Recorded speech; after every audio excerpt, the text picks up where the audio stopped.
The Japanese mafia has existed for centuries. From humble beginnings, it's become one of the most powerful criminal organizations in the world. During the last century, the Yakuza has become one of the most feared names in organized crime. And while there are many branches of this deadly organization, they all share a common goal: power, money, and respect. Today, we'll be taking a deep dive into the origins of the syndicate and seeing how its members became so feared throughout Japan and beyond.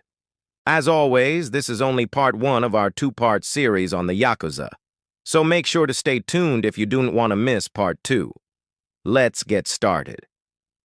In the late 1600s, China was ruled by the Qing dynasty, which had taken control of the country in 1644. But the dynasty would come crashing down just 79 years later when rebel groups rose up against their corrupt leadership.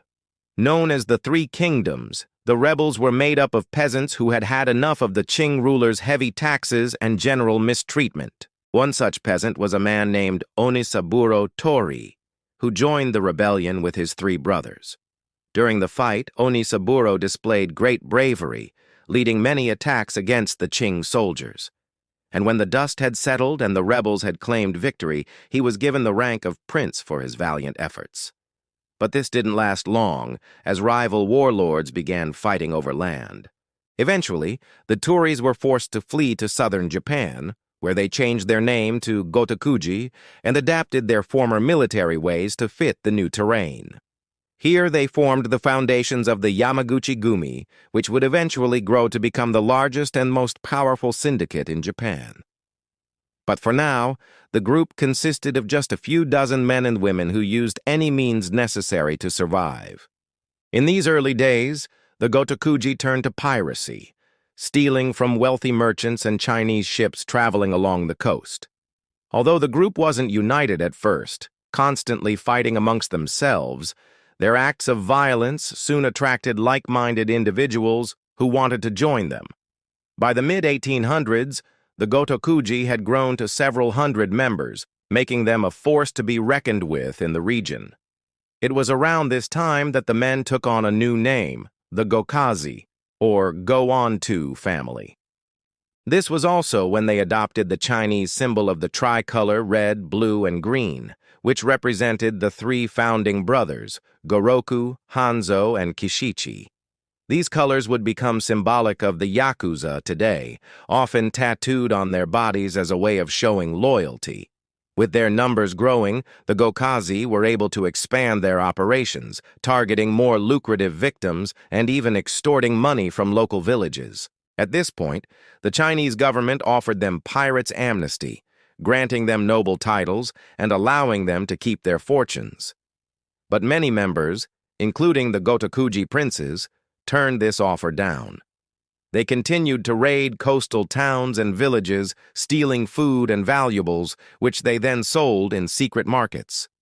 As they grew richer, the Gokazi started investing their stolen funds into legitimate businesses, opening gambling houses and brothels, which brought in a steady stream of cash. Eventually, the Japanese shogunate noticed the growing threat the Gokazi had become and sent in samurai to put down their rebellion. However, the Gokei successfully fought them off and refused to back down. The ensuing conflict between the two groups lasted for several years, until finally the shogunate realized they couldn't defeat the Gokazi in battle. They instead offered them a noble compromise. If they stood down and gave back what they had stolen, the Go-On-To family would be pardoned and allowed to keep their fortune. The Gotokuji accepted this offer, marking a turning point in their history. With their violent days behind them, the once feared pirates set out to build a new life for themselves in Japan. However, they soon found that while their methods had changed, their goals remained the same: money and power. After officially disbanding the Gokazi clan, the Gotokuji started working as bodyguards, bouncers, and enforcers, offering their services to the highest bidder. By the turn of the 20th century, the group had gained enough clout to start their own gangs, acting as a sort of underclass to the traditional Yakuza syndicates. But this would soon change after the Second World War.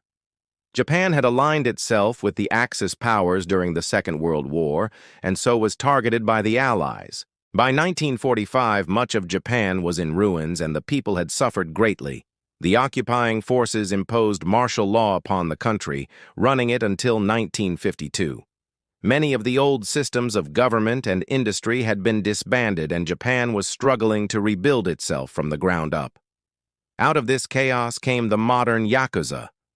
With no stable source of income, the various gangs turned to looting and extortion, stealing food and supplies from those who had managed to salvage what they could from the bombings. Soon, entire neighborhoods were under the control of these gangs, and it seemed like Japan might never recover from the devastating war.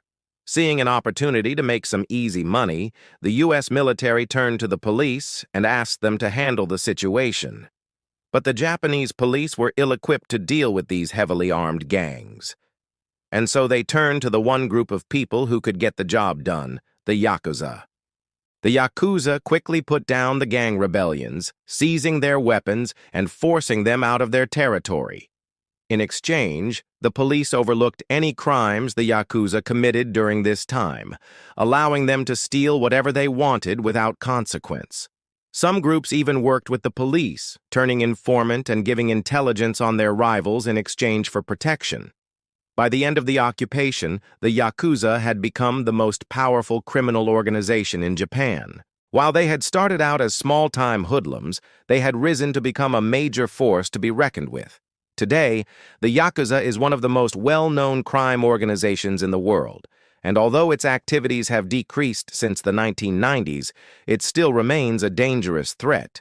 If you think you know everything about the Yakuza, think again. There are many things about this secretive society that most people aren't aware of, including its strict laws and punishments. The Yakuza has a strict code of conduct that its members must abide by or face severe punishment. If a member is caught breaking the law, they may be expelled from the syndicate or worse, they may be killed. This is to ensure that the Yakuza can maintain its reputation for violence and intimidation.